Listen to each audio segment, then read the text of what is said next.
Mieli kalbos minutėlės klausytojai, paklausykime, kaip garsus Lietuvos politikai užėjo ant eilių.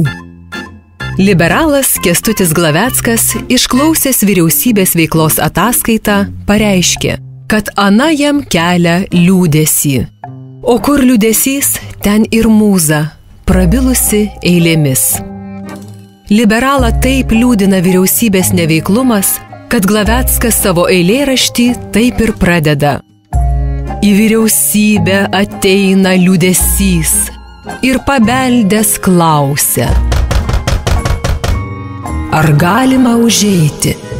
Toliau Glavecko eilėraštis nelabai meniškas, todėl kalbos minutėlė siūlo geresnį. Juk klasika visuomet aktuali. Taigi, jau Skvernelis vėl atkopdamas budino Seimą ir senos valdžios triusus pargriaudamas juokės.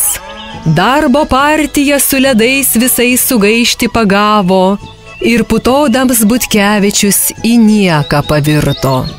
Tuo Ramūns rinkėjus pažadais rinkiminiais glostė ir tautinį kostiumą vietoj bambalio siūlė. Krūmai su verygom visais išsibudino keltis, o gretutės visos dėl Ramūno pametė skrandas.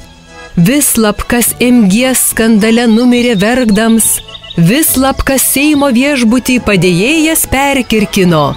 Ar po Seimo stalu per žiemą buvo miegojęs, Vislap tuo pulkais išlindo pertvarkos sveikint.